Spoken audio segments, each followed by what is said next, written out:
हाँ, अभी अगर कोई भी कांड किया ना आपने तो आपका सारा का सारा भांडा फोड़ दूंगी। और ये जो सिक्का है ना अपने पास रखिएगा, क्या पता कब मेरी याद आ जाए।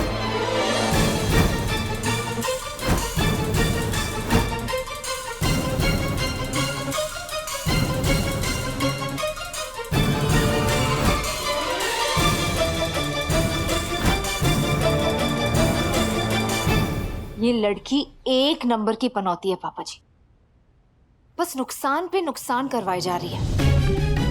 हाँ अंकल जी, वो तो बैड लक पे बैड लक है। इतना शो शो करके यहाँ से निकाल देना चाहिए हमें। हाँ पापा जी, हम कोई दूसरे केटरर को बुला देंगे, अब और नुकसान नहीं होना चाहिए ना हमारा। हाँ हाँ भाभी, अच्छा आइडिया है, किसी और केटरर को ढूंढ लेते हैं। आफ्टर ऑल हमारे इंदौर में सिर्फ एक ही केटरर तो ना बाकी है, लाखों हजारों होंगे। और सुन रहा है ऋषि अपने नेताजी को? खुद आए थे हमारे घर पे अपनी मम्मी जी को अपने भाई को लेकर, पहला फसलाकर मुझसे हाँ करवा दी, और जब समय आया तो खुद पलटे हो गए। नेता लोग ना किसी के सगे नहीं होते, ये अपने बाप के सगे नहीं, हमारे कहाँ से होंगे? अरे यार ये क्या कह रहे हो नेताजी? और ऐसा भी कौन सा स्पेशल खाना बनाया होगा इस चाट वाली ने, और इतना बड़ा कौन सा काम कर दिया? हमारी रेवा की जान ही तो बचाई है।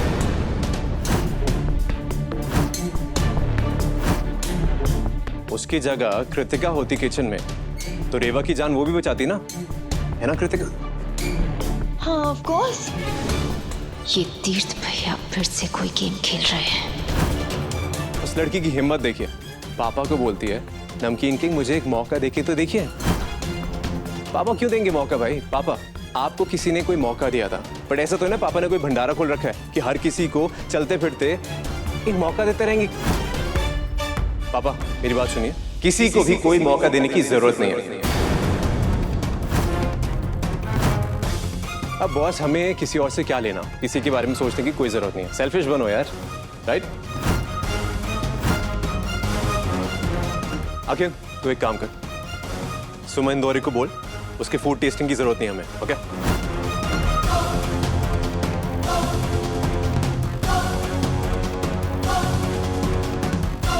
ये मारा पैर कुल्हाड़ी पे।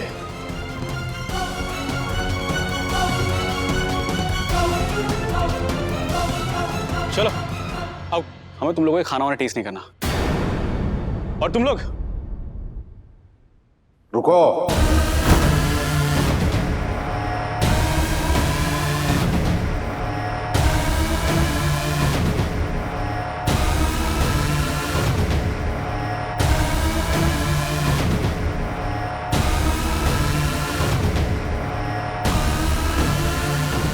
इधर आ।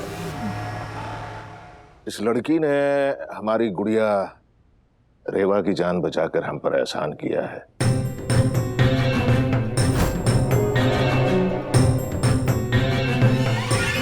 और चंद्रकांत मित्तल कभी किसी का एहसान रखता नहीं, सूख के समय लौटाता है। खाना लगाओ। नहीं अंकल जी,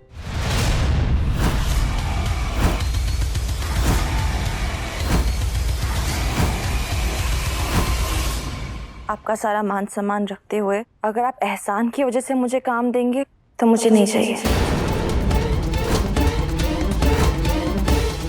मुझे अपने खाने पे पूरा भरोसा है। अगर आप मेरे खाने के स्वाद की वजह से मुझे काम देंगे सिर्फ तभी मैं आपको खाना चखवाऊंगी। झांसी की रानी, हर जगह क्यों धावा बोलना होता है तुम्हें? कभी कभार तो आसानी से मान जाया करो। हेलो, काम की जरूरत तुम्हें, हम और भी केटरर्स को बुला सकते हैं। ठीक है, फिर ढूंढ लीजिए। तुम्हारी हिम्मत कैसे? हिम्मत तो अभी तक आपने देखी नहीं है मैडम।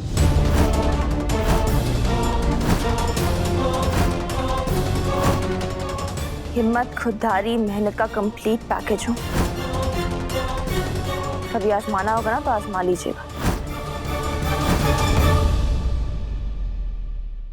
धंधे का पहला उसूल, धन और मन मिलाते नहीं। हाँ, अगर तुम्हारा खाना अच्छा है तो काम मिलेगा तुम्हें।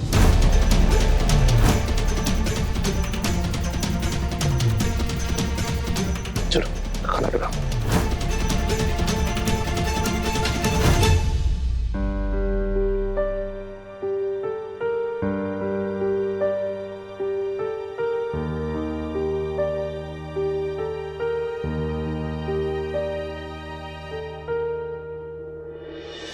हाँ याई जी, चलिए टेस्ट करके देखते हैं।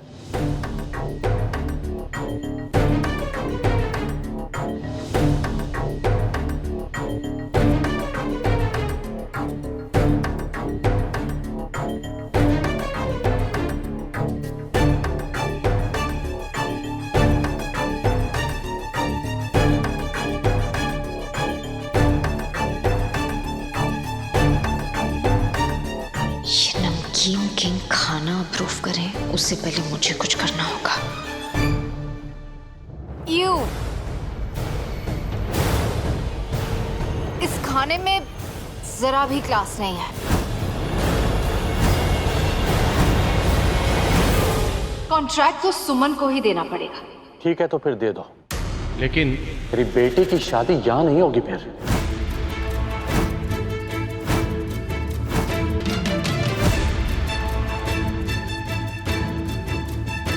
पापा दिल से नहीं दिमाग से सोचिए। इस कॉन्ट्रैक्ट इस शादी से फायदा आप ही का होगा। मेरी बेइज्जती को तुम मेरा फायदा बोल रहे हो बेटा?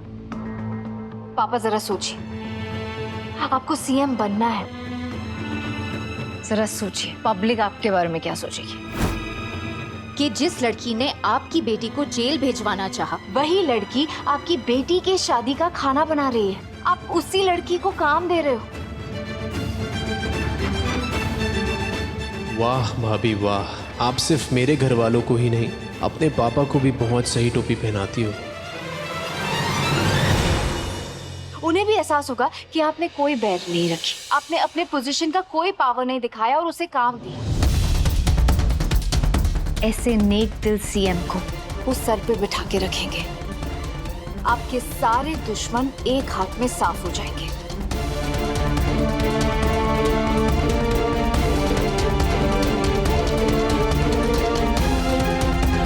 या जी मेरी बहू सही तो कह रही है।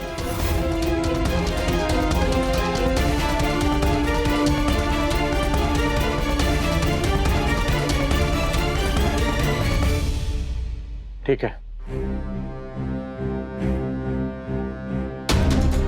आप जो करना चाहते हैं वो कर लीजिए, पर आपको मेरी एक बात रखनी पड़ेगी। और क्या अंकल, कितना फुटेज खाओगे? क्या? शादी गुप्ता मेंशन में होगी। मेरी बेटी की डोली मेरे घर से जाएगी। अरे पियाई जी, हमें क्या प्रॉब्लम हो सकता है इस बात से? ऐसा नहीं होगा। ये क्या नया ड्रामा कर रही हैं?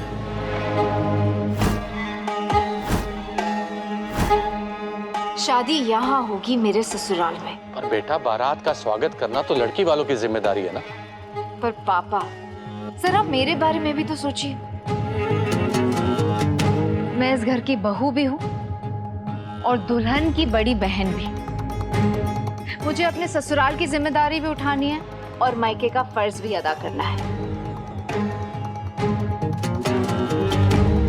बड़ी बहन बनकर इसकी विदाई भी करनी है और जेठानी बनकर उसका इस घर में स्वागत भी करना है। मैं ये सब अलग अलग घर में रहकर कैसे करूंगी? पर दीदी, मैं ना अपने विदाई में बिल्कुल भी नहीं रोने वाली। मेरा मेकअप खराब हो जाएगा ना।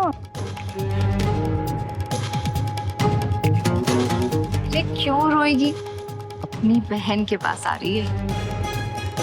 पापा प्लीज मुझे 2 हिस्सों में मत बांटिए। शादी के सारे फंक्शंस यहाँ होंगे इस घर में, प्लीज।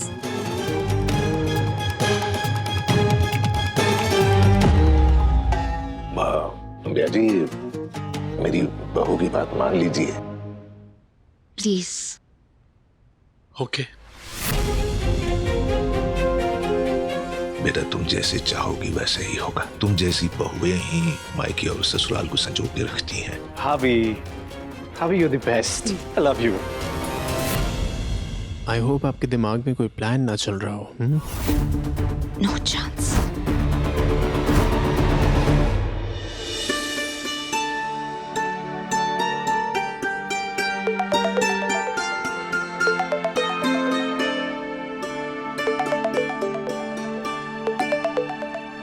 हेलो नेताजी, ऋषि यहाँ पर है नहीं, मैं उसको बुलाती हूँ। एक सेकेंड। सुमन जी आपके फोन पे फोन किया है तो लाजमी है आपसे बात करनी होगी। मुझसे? मुझसे क्या बात करनी है? जी आप ही से बात करनी है मुझे।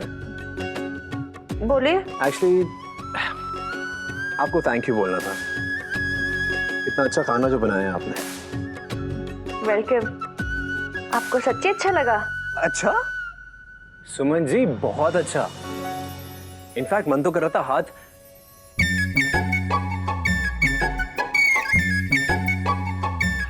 म्यूजियम में रखवा दूं। यही बोलने के लिए कॉल किया था आपने? नहीं नहीं, एक्चुअली फोन इसलिए किया था ताकि थोड़ी आपकी हेल्प कर सकूं।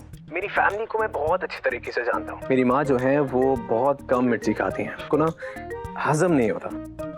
और नमकीन किंग चंद्रकांत मित्तल, उनको हर चीज में ना नमकीन चाहिए होता है। इनफैक्ट अगर वो चावल भी खाते हैं ना सादे, उसमें भी थोड़ा सा नमकीन डाल के खाते हैं। तो प्लीज आप ना बस थोड़ा सा नमकीन एक्स्ट्रा कैरी कर लीजिएगा। और गुरु भैया, एक मिनट, ये सारी बातें आप मुझे क्यों बता रहे हैं? ताकि आप खाना अच्छा बना सकें और सबको खाना अच्छा लगे, इसीलिए। आप पक्का स्कूल में चीटिंग करते थे, है ना? नहीं नहीं, नेवर। जो भी किया अपने दम पे किया। तो मुझे भी अपने दम पे करने दीजिए ना। मुझे अपने खाने पे पूरा भरोसा है, और ये ना मेरा एग्जाम है, और मुझे ये भी भरोसा है कि मैं इसको पास कर लूंगी, वो भी अच्छे नंबर से, आपकी हेल्प के बिना। सुमन जी, आप हर बात को इतना सीरियसली क्यों ले लेती हैं, मुझे समझ में नहीं आता है। मैं तो आपको सीरियसली लेती ही नहीं हूँ। क्या?